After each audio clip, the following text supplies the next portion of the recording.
નમસ્તે વિદ્યાર્થી મિત્રો, ધોરણ 10માં અત્યારે આપણે વાત કરી રહ્યા છીએ ચેપ્ટર નંબર 3 ધાતુઓ અને અધાતુઓ.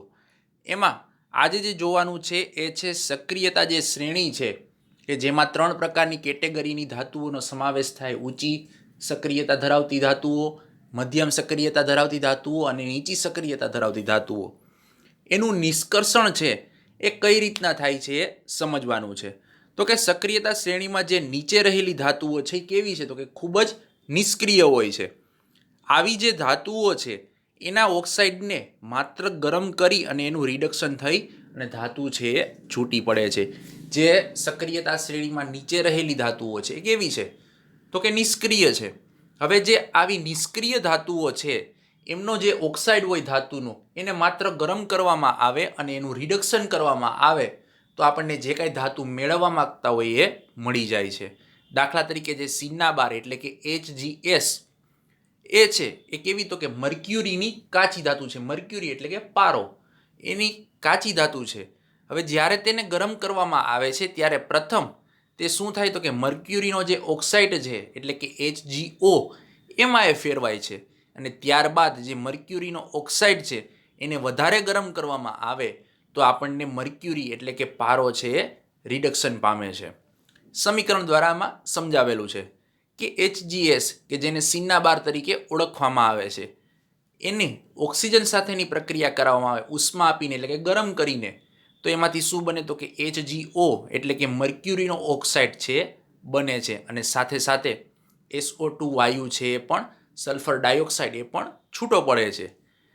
હવે જે HgO છે એટલે કે મર્ક્યુરીનો ઓક્સાઇડ જે છે એમાંથી એને ગરમ કરવામાં આવે, વધારે ને વધારે ગરમ કરવામાં આવે તો એમાંથી આપણને મર્ક્યુરી એટલે કે Hg છે એ છૂટું પડે છે અને સાથે સાથે ઓક્સિજન વાયુ છે એ પણ છૂટો પડે છે. આમ કોઈ પણ નિષ્ક્રિય ધાતુ છે એને ગરમ કરવામાં આવે તો એમાંથી એનો ઓક્સાઇડ બને છે. આ જે ઓક્સાઇડ બને છે એ ઓક્સાઇડને વધારે ગરમ કરવામાં આવે તેમાંથી ઓક્સિજન છે એ છૂટો પડે છે અને અહીંયા શું થાય? તો કે રિડક્શન પ્રક્રિયા થાય છે અને જે ધાતુનો ઓક્સાઇડ લીધેલો હોય એની આપણને શુદ્ધ ધાતુ મળી રહે છે. એવી જ રીતના કોપર કે જે કુદરતમાં કયા સ્વરૂપે મળે છે? Cu2S એના સ્વરૂપે આપણને અયસ્ક તરીકે એટલે કે કાચી ધાતુ તરીકે મળી આવે છે. તેને જો ગરમ કરવામાં આવે તો આપણને એમાંથી પણ કોપર ધાતુ છે મળી રહે છે. Cu2S કે જે કોપરની કાચી ધાતુ છે એને હવાની હાજરીમાં ગરમ કરવામાં આવે તો કોપરનો ઓક્સાઇડ બને છે Cu2O.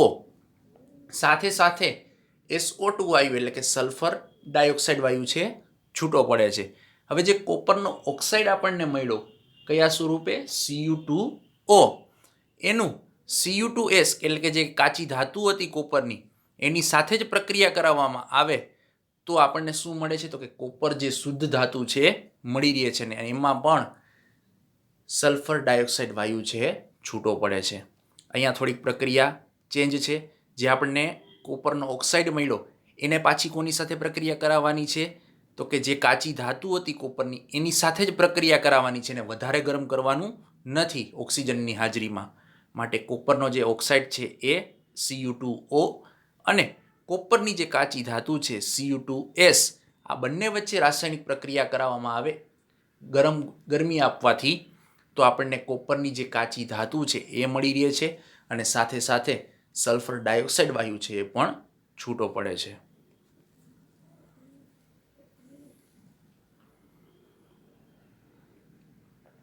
ત્યાર પછી જે સક્રિયતા શ્રેણી છે એની મધ્યમાં રહેલી જે ધાતુઓ છે એનું નિષ્કર્ષણ કેવી રીતના થાય છે કે જેને મધ્યમ સક્રિય ધાતુ કહેવામાં આવે છે તો એ જોઈએ. તો કે સક્રિયતા શ્રેણીની મધ્યમાં રહેલી જે ધાતુઓ છે જેવી કે લોખંડ, ઝિંક, સીસુ, કોપર, આ બધી જે ધાતુઓ છે એ કેવી છે? તો કે મધ્યમ સક્રિય ધાતુઓ છે અને આ ધાતુઓ સામાન્ય રીતે કુદરતમાં કયા સ્વરૂપે? સલ્ફાઇડ અથવા તો કાર્બોનેટ સ્વરૂપે આપણને મળી રહે છે. આપણે ચાર્ટ દ્વારા જ્યારે સમજ્યું હતું ત્યારે એમાં પણ આ વસ્તુ આવેલી હતી. હવે જે આવી ધાતુઓ છે એ કુદરતમાં શુદ્ધ સ્વરૂપે નથી મળતી. કયા સ્વરૂપે મળે છે? સલ્ફાઇડ અથવા તો કાર્બોનેટ સ્વરૂપે મળે છે. હવે જે ધાતુ છે એના સલ્ફાઇડ અથવા કાર્બોનેટમાંથી મેળવવા માટે શું કરવામાં આવે છે? તો કે મેળવવી એના કરતાં આપણે એના ઓક્સાઇડમાંથી મેળવીએ વધારે સરળ પડે છે. કોઈ પણ ધાતુ છે એનો જો સલ્ફાઇડ મળતો હોય, એનો જો કાર્બોનેટ હોય, તો સલ્ફાઇડ અને કાર્બોનેટ સ્વરૂપમાંથી જો ધાતુ મેળવીએ તો એ પ્રક્રિયા બહુ લાંબી થઈ જાય, અઘરી છે. એના કરતાં જે ધાતુ છે એનો જો ઓક્સાઇડ મળી રહે તો એમાંથી ધાતુ મેળવવી વધારે સરળ પડે છે. તેથી રિડક્શન કરતાં પહેલાં આપણને સલ્ફાઇડ કે કાર્બોનેટ સ્વરૂપે રહેલા ધાતુના ઓક્સાઇડ સ્વરૂપમાં ફેરવવી જરૂરી બને છે. સલ્ફાઇડયુક્ત કાચી ધાતુ છે એને વધારે માત્રામાં જો હવાની હાજરીમાં ગરમ કરવામાં આવે તો એ કેમાં ફેરવાઈ જાય છે? તો કે ધાતુના ઓક્સાઇડ સ્વરૂપમાં ફેરવાઈ જાય છે. અને આ પદ્ધતિને કઈ કહેવામાં આવે છે? ભુંજન પદ્ધતિ કહેવામાં આવે છે. બે પ્રકારની પ્રક્રિયા થતી હતી, એક કેલ્સિનેશન અને એક ભુંજન. તો જે સલ્ફાઇડયુક્ત કાચી ધાતુ મળે છે મધ્યમ સક્રિય શ્રેણીમાં, એ સલ્ફાઇડયુક્ત કાચી ધાતુ છે એને હવાની હાજરીમાં ગરમ કરવામાં આવે તો એ ધાતુ છે એ સલ્ફાઇડ સંયોજનમાંથી કેમાં ફેરવાઈ જાય? ધાતુના ઓક્સાઇડમાં ફેરવાઈ જાય છે.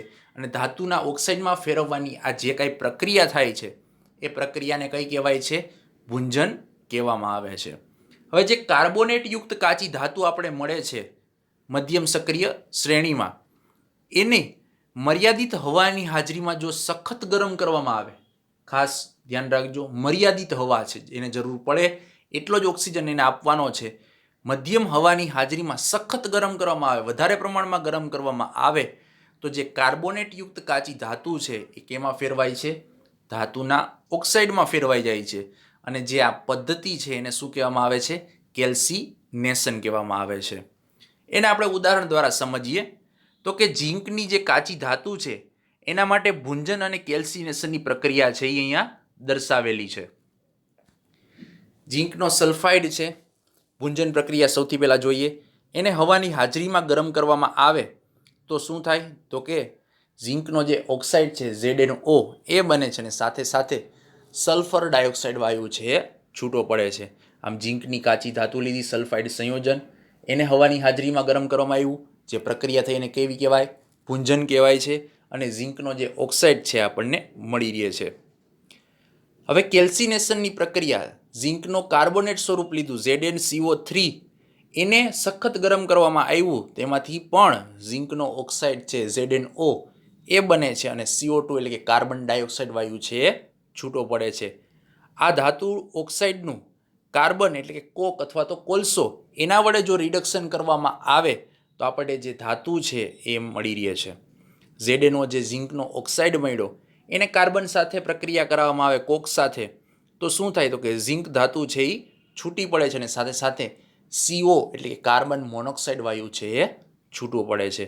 આમ સલ્ફાઇડ સંયોજન હોય તો ભુંજન પ્રક્રિયા અને કાર્બોનેટ સંયોજન હોય તો કેલ્સિનેશન પ્રક્રિયા દ્વારા આપણને જે કાંઈ ધાતુ હોય એનો ઓક્સાઇડ સ્વરૂપ છે મળે છે અને એનું જો રિડક્શન કરવામાં આવે તો એમાંથી આપણને શુદ્ધ ધાતુ છે એ પણ મળી રહે છે. હવે રિડક્શન કરતા તરીકે કાર્બન સિવાય ઘણી વખત વધારે સક્રિય ધાતુઓ જેવી કે સોડિયમ, કેલ્શિયમ, એલ્યુમિનિયમ પણ વપરાય છે. આ ઝીંકની આપણે કાર્બન સાથેની હમણાં ઉપર સમીકરણમાં પ્રક્રિયા જોઈ રિડક્શન માટેની, તો ઘણી વખત કાર્બનની જગ્યાએ વધારે સક્રિય ધાતુઓ વાપરવામાં આવે છે. વધારે સક્રિય ધાતુઓ કઈ કઈ? તો કે સોડિયમ, કેલ્શિયમ અને એલ્યુમિનિયમ પણ વાપરવામાં આવે છે. તે નીચી સક્રિયતા ધરાવતી ધાતુઓને તેમના સંયોજનોમાંથી વિસ્થાપિત કરે છે. જ્યારે નીચી સક્રિયતા ધરાવતી ધાતુઓ હોય એની આવી રિડક્શન પ્રક્રિયા કરાવવી હોય તો શું કરવું પડે? તો કે એનાથી વધારે જે ઊંચી સક્રિય ધાતુ હોય એની સાથે પ્રક્રિયા કરાવવામાં આવે છે, જેનાથી એ નીચી સક્રિય ધાતુઓ છે એમાંથી પોતાના સંયોજનો છે એને વિસ્થાપિત કરી શકે, એને દૂર કરી શકે. દાખલા તરીકે મેંગેનીઝ ડાયોક્સાઇડ છે, એને એલ્યુમિનિયમના ભૂકા સાથે ગરમ કરવામાં આવે ત્યારે જે પ્રક્રિયા થાય છે એ તમને અહીંયા નીચે આપેલી છે. મેંગેનીઝ ડાયોક્સાઇડ MnO2 આ નીચી સક્રિય ધાતુ છે, એને ઊંચી સક્રિય ધાતુઓ સાથે પ્રક્રિયા કરાવી. કઈ ઊંચી સક્રિય ધાતુ? તો કે એલ્યુમિનિયમ સાથે પ્રક્રિયા કરાવવામાં આવે ત્યારે એમાંથી આપણને મેંગેનીઝ છે એ મળે છે, સાથે સાથે Al2O3 એ પણ મળે છે અને જે ઉષ્મા છે એ પણ આમાંથી જનરેટ થાય છે, મુક્ત થાય છે. આમ ઘણી વખત રિડક્શન પ્રક્રિયામાં કાર્બન ઉપરાંત સોડિયમ, કેલ્શિયમ અને એલ્યુમિનિયમ જેવી ધાતુઓ છે એનો પણ ઉપયોગ કરવામાં આવે છે. ત્યાર પછી છે થર્મિટ પ્રક્રિયા. કોને કહેવામાં આવે છે? તો કે વધારે જે સક્રિય ધાતુઓ છે, ઓછી સક્રિય ધાતુઓને તેમના સંયોજનોમાંથી વિસ્થાપિત કરી શકે છે. આવી વિસ્થાપન પ્રક્રિયાઓ ખૂબ જ વધુ ઉષ્માક્ષેપક હોવાથી મળતી ધાતુ છે પીગળેલી અવસ્થામાં મળે છે. આવી પ્રક્રિયાને શું કહેવામાં આવે છે? થર્મિટ પ્રક્રિયા કહેવામાં આવે છે. ઉપરનું જ સમીકરણ આપણે જોઈએ. મેંગેનીઝ વાળું તમે સમીકરણ જોઈ શકો છો. વધુ સક્રિય ધાતુઓ કઈ છે? એલ્યુમિનિયમ છે. એ ઓછી સક્રિય ધાતુના સંયોજન કયું છે? મેંગેનીઝ ઓક્સાઇડ છે. એમાંથી વિસ્થાપિત કરે છે ત્યારે વિસ્થાપન પ્રક્રિયાઓ કેવી છે? તો કે વધારે ઉષ્મા ક્ષેપક છે, એટલે કે એમાં ઉષ્મા પણ સાથે સાથે છૂટી પડે છે. એ પણ તમે સમીકરણમાં જોઈ શકો છો. અને ઉષ્મા વધારે છૂટી પડતી હોવાથી જે ધાતુ મળે છે કેવી મળે છે? પીગળેલી અવસ્થામાં મળે છે. મેંગેનીઝની બાજુમાં સ્મોલ એલ છે, એટલે કે એ લિક્વિડ સ્વરૂપમાં મળે છે, પીગળેલી અવસ્થામાં મળે છે. તો આવી જે કાંઈ પ્રક્રિયા છે એને આપણે કેવી કહીએ છીએ? થર્મિટ પ્રક્રિયા કહીએ છીએ. કઈ પ્રકારની થર્મિટ પ્રક્રિયા? તો કે વધુ સક્રિય ધાતુઓ ઓછી સક્રિય ધાતુઓના સંયોજનો છે વિસ્થાપિત કરે છે. આવી વિસ્થાપન પ્રક્રિયા કેવા તાપમાને થાય? તો કે ખૂબ જ ઊંચા તાપમાને થાય છે, જેથી વધારે ઉષ્મા ક્ષેપક છે.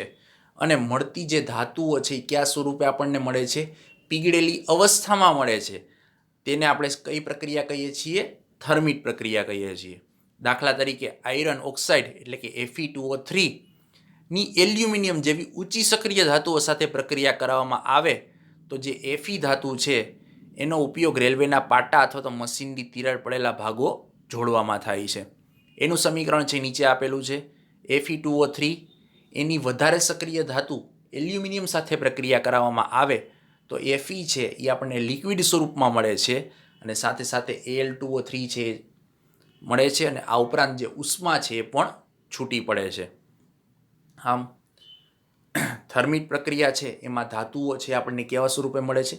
પીગળેલી અવસ્થામાં મળે છે. શું કામ? તો કે એમાં વધારે પ્રમાણમાં ઉષ્મા છે મુક્ત થતી હોય છે, એટલા માટે. હવે જે સક્રિયતા શ્રેણી છે એમાં ટોચ ઉપર રહેલી જે ધાતુઓ છે જેને વધારે અથવા તો ઊંચી સક્રિય ધાતુઓ કહેવામાં આવે છે, એનું નિષ્કર્ષણ કઈ રીતના થાય છે એ જોવાનું છે. તો કે સક્રિયતા શ્રેણીમાં ટોચ ઉપર રહેલી જે ધાતુઓ છે એ કેવી છે? તો કે ખૂબ જ સક્રિય છે, એટલા માટે જ ટોચ ઉપર રહેલી છે. આવી જે કંઈ ધાતુઓ છે એના સંયોજનોનું કાર્બન વડે આપણે રિડક્શન છે એ કરી શકતા નથી. કારણ કે આ ધાતુઓનું કાર્બન વડે રિડક્શન કરવામાં આવે તો ઓક્સિજન પ્રત્યે શું થાય? તો કે આકર્ષણ વધુ ધરાવે છે. આથી આવી ધાતુઓના નિષ્કર્ષણ માટે વિદ્યુત વિભાજનની જે રિડક્શન પદ્ધતિ છે વાપરવામાં આવે છે. ચાર્ટમાં પણ આવ્યું હતું. ઊંચી સક્રિય ધાતુઓ છે એમાંથી શુદ્ધ ધાતુ મેળવવી હોય તો વિદ્યુત વિભાજનની પ્રક્રિયા છે કરવી પડે છે. એનું કારણ છે અહીંયા આપેલું છે. તો કે જે કાર્બન સંયોજનની જગ્યાએ ઓક્સિજન સાથે આકર્ષણ શું કરે? તો કે વધારે ધરાવે છે. આથી આવી ધાતુઓના વિભાજન માટે વિદ્યુત વિભાજનની જે રિડક્શન ફોર્મ્યુલા છે એ આપણે અપનાવવી પડે છે. એને આપણે ઉદાહરણ દ્વારા સમજીએ તો કે સોડિયમ, મેગ્નેશિયમ અને કેલ્શિયમ તેમના પીગળેલા ક્લોરાઇડ વિદ્યુત વિભાજન દ્વારા મેળવવામાં આવે છે. વિદ્યુત વિભાજન દરમિયાન ધાતુઓમાં બે ધ્રુવ હોય છે, કેથોડ અને એનોડ. કેથોડ એટલે કે ઋણ વિદ્યુત ભારિત વિદ્યુત ધ્રુવ, એના ઉપર જે ધાતુઓ છે એ જમા થાય છે, જ્યારે ક્લોરીન વાયુ છે એનોડ એટલે કે ધન વિદ્યુત ભાર છે એની પાસે જમા થતો હોય છે. જેમ કે કેથોડ ઉપર એટલે કે ઋણ ધ્રુવ ઉપર કઈ પ્રક્રિયા થાય? તો કે Na++ ઇલેક્ટ્રોન, એમાંથી આપણને Na છે એ ધાતુ મળે છે. જ્યારે એનોડ ઉપર એટલે કે ધન વિદ્યુત ભાર ઉપર ક્લોરીનના કેટલા પરમાણુ? તો કે 2 પરમાણુ, ક્લોરીન માઇનસ, એમાંથી ક્લોરીન છે એ છૂટું પડે છે. સાથે સાથે જે 2 ઇલેક્ટ્રોન છે એ પણ મુક્ત થાય છે. આ જ રીતે એલ્યુમિનિયમ ઓક્સાઇડના વિદ્યુત વિભાજનની રિડક્શન દ્વારા પણ એલ્યુમિનિયમ છે મેળવવામાં આવે છે. આમ સૌથી ઉપરની ધાતુઓ સક્રિયતા શ્રેણીમાં જે આવેલી છે એની કોઈ સાથે પ્રક્રિયા કરાવવામાં નથી આવતી, એનું વિદ્યુત વિભાજન કરવામાં આવે છે, જેની મદદથી આપણે શુદ્ધ ધાતુ છે એ મેળવી શકીએ છીએ.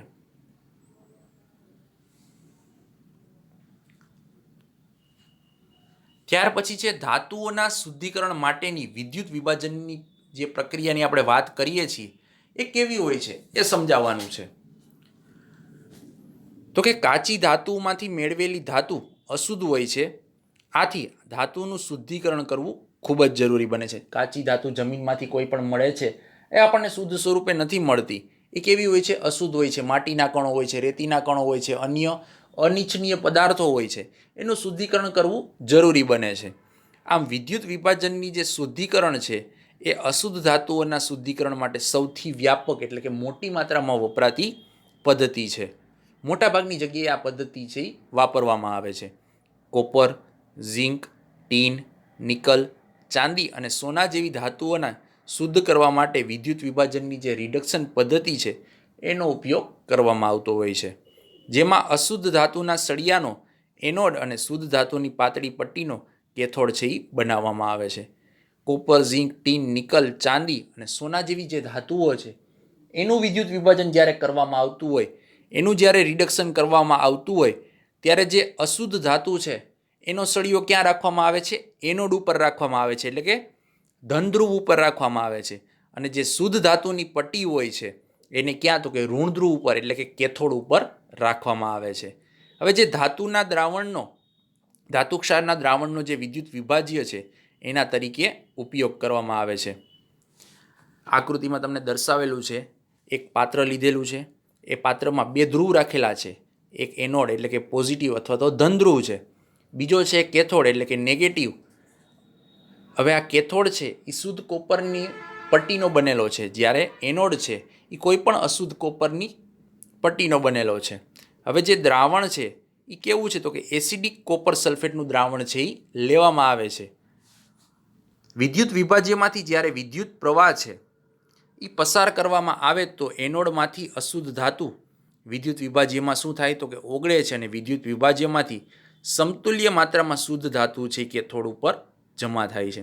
આ બંને જે વિદ્યુત ધ્રુવો છે એને બેટરી સાથે એટલે કે પાવર સાથે જોઈન્ટ કરવામાં આવે તો જે ઇલેક્ટ્રોન છે એની આપલે છે એ ચાલુ થઈ જાય છે. વિદ્યુત પ્રવાહ વિદ્યુત વિભાજ્ય દ્રાવણમાંથી પસાર કરવામાં આવે તો એનોડ કે જે અશુદ્ધ કોપરનો બનેલો છે એમાંથી અશુદ્ધ ધાતુ ક્યાં ઓગળે છે? વિદ્યુત વિભાજ્યમાં ઓગળે છે, જે દ્રાવણ છે એમાં ઓગળે છે.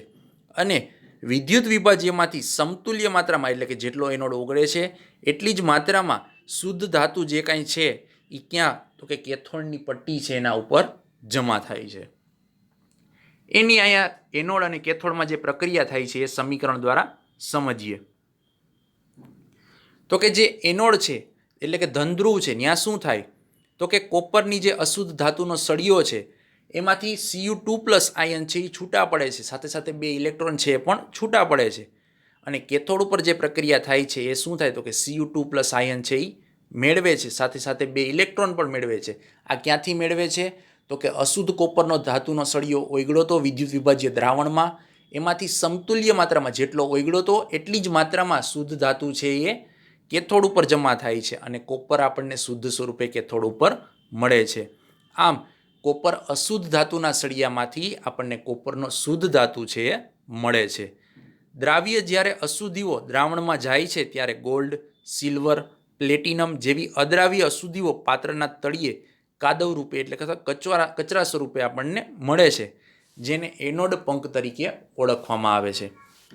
દ્રાવ્ય અશુદ્ધિઓ છે કે જે દ્રાવણમાં હોય છે એ ગોલ્ડ, સિલ્વર, પ્લેટિનમ જેવી અદ્રાવ્ય અશુદ્ધિઓ છે એ પાત્રના તળિયા એટલે કે એના નીચેના ભાગે જમા થાય છે અને કાદવ સ્વરૂપે જમા થાય છે, જેને આપણે એનોડ પંક તરીકે ઓળખીએ છીએ. તો આ વાત થઈ વિદ્યુત વિભાજનની પ્રક્રિયા આખી કઈ રીતના થાય છે, અશુદ્ધ ધાતુના સળિયામાંથી શુદ્ધ ધાતુના સળિયા ઉપર ઇલેક્ટ્રોનનું ટ્રાન્સફર કઈ રીતના થાય છે. વધારે નવા ટોપિક્સ નેક્સ્ટ લેક્ચરમાં જોશું. Thank you.